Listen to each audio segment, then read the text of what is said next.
What's up sa inyo mga tol? Samahan nyo nga pala ako mga tol na bumiyahe ngayon alas 6 ng umaga. So bali meron tayong first booking papuntang Antipolo. Ito yun mga tol. Mga tol, meron tayong booking. Ito mga tol, meron tayong booking 346 ang kanyang babayaran at ang sa akin naman dito ay 275. So papunta po itong Antipolo. Ayan o. Alas 6 pa lang ng umaga.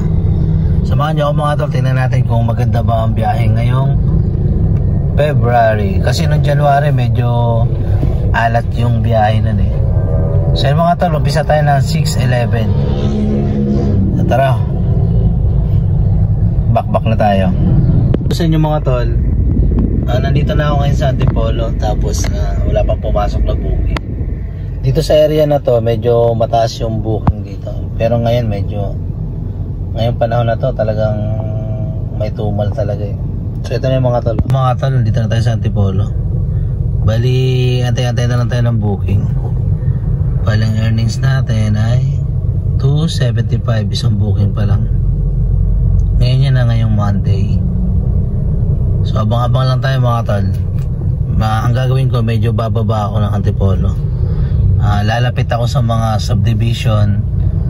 Yan, yung mga residential, parang ganito. Kasi nandun yung pasahero mga tol eh.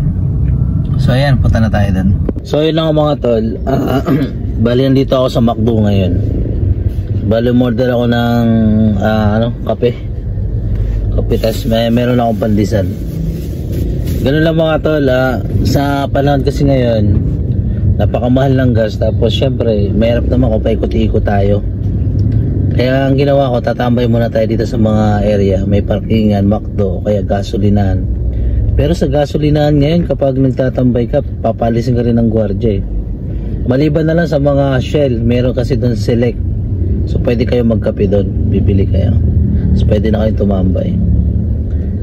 So ganoon lang mga tol, diskarte. Kasi hindi naman kasi po pwede. Ang sakop kasi ng Grab, 3 kilometer 360 siya na 3 kilometer. Kumbaga kung mataas sa labanan kasi ngayon, pag mataas ang ratings mo at platinum ka, kumbaga ikaw yung priority. Kasi nakikita kasi ni Grab na kumbaga hindi ka pilimon. Kasi kapag nakikita ni Grab na mababa yung ratings mo, tapos nakikita niya na ang baba ng completion rate mo, kumbaga hindi kanya ipapa-priority. Kaya ang labanan ngayon, wag na mag-cancel, kailangan tanggap lang ng tanggap. Share ko nga pala sa inyo dito sa Rizal, pag umaga maganda booking dito, pero sa ngayon parang kukunti na. Madami na kasing Grab driver ngayon. Dumami yung Grab driver, umunti yung pasahero. Kumbaga nadagdagan ng sasakyan, nadagdagan ng mga driver, pero pasahero hindi. Yung iba nga pasahero namin na sila Grab driver na yung iba na call center na nag-resign, nakakuha ng sasakyan, pinasok sa Grab. Dati namin pasahero. Sino ba naman na may ayaw na, siyempre halimbawa ako, call center ako, halimbawa meron akong pan-down, siyempre kukuha ako ng sasakyan kasi ipapasok ko sa Grab para masustentuhan ko yung panghulog ng sasakyan at pang maintenance. After 5 years may sasakyan ka na. So ganun lang. Yun lang ang labanan mga tol ngayon Kaya minsan sobrang traffic na rin. Parang hindi na rin maganda na magkaroon ng sasakyan dito sa city. Sobrang traffic. Siguro ang pinakamas the best motor pag dito sa city pero pag halimbawa travel ka na papuntang probinsya, maganda ang sasakyan talaga. Una pwede may sakay pamilya, hindi agaya sa 2 wheels na dalawa lang kayo mag-asawa. Ang gano'n lang mga tol, habang nag-aabang ako ng booking, kape muna tayo kasi gising mo lang Mamaya ituturo ko sa inyo kung ano nga ba magandang area na booking na pinaka the best na area. Tutulong ko sa inyo mga tol. Sabihin ko sa inyo mamaya Tapos yung area naman na wala talagang booking, para may iwasan nyo. Okay. Samahan nyo ako mamaya mga tol. Mga tol, pinasukan tayo ng booking. Bali 713, ang babayaran niya ay 898. So papunta po ito ng Robinson Novaliches, Quirino Highway. Dito sa area na to mga tol, pag nag-drop tayo dito, wala ganong booking dito. Pero okay na rin mga tol, kaysa naman wala. So puntahan na natin to. Bali ang layo niya sa area ko ay 230 meters lang.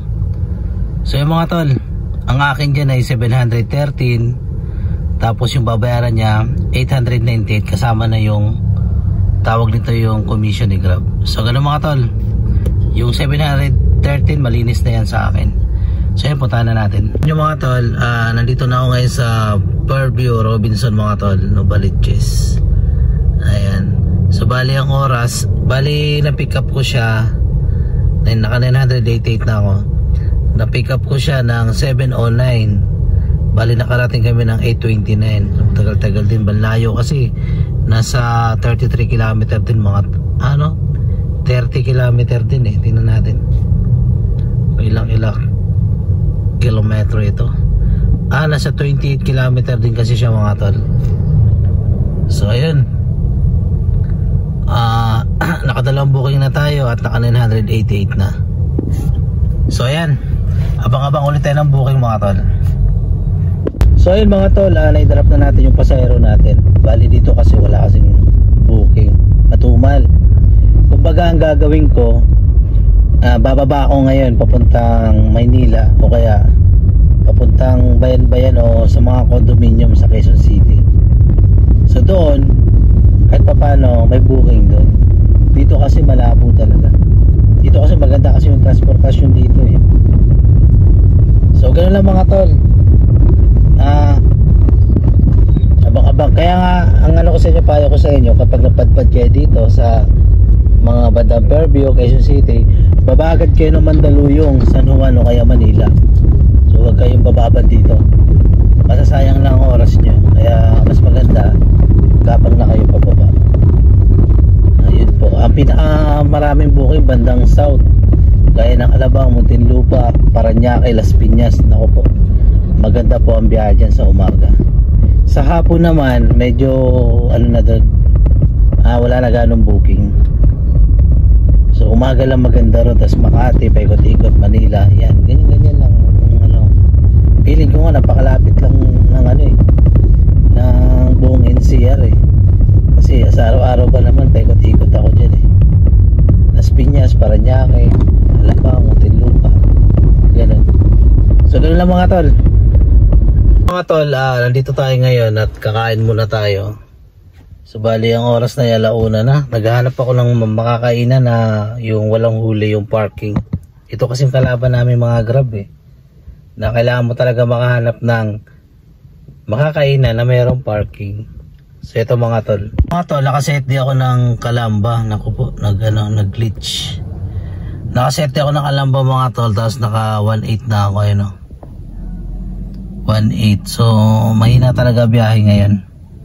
So ganun lang mga tol, tingnan natin kung makakamagkano ba ako hanggang gabi o hapon. So ayan, balitaan ko kayo mamaya mga tol. Yan yung mga tol, nakauwi na ako sa bahay mga tol. So bali papunta na ako ng garahe. Bali mga tol, dito naka tayo eh, halos 12 hours lang tayo bumiyahe mga tol. Bali naka 2.8. So makikita naman sa booking yan eh. Ang unang biyahe natin ay 5:59. So sabihin na natin alas 6, tapos umarahe tayo ng ang last na booking natin ay 5:03 PM, 5:59 AM, 5:03 PM. So papagasta tayo mga tol. Bali ang gas ko dyan ay nasa 700. So okay na rin mga tol, kumita na rin. So ganoon lang mga tol. Salamat nga pala sa pagsama ngayong araw ng aking biyahe. So medyo matumal na, hindi kagaya dati na kumikita tayo ng 4,000, 5,000. So ngayon ang ngayon mga tol, ang pangarap ko na nakita ngayon, baka 2,000 lang ako, 2,500 o 3,000. Swerte na pag naka 4,000. So 12 oras na lang ako ngayon mga tol. Dati inaabot ako ng papunta na ako ng garahe. Dati inaabot ako ng alas 9, alas 10. Ngayon ganyan na lang, 12, 13, ganyan. So ito lang mga tol, maraming salamat at thanks for watching.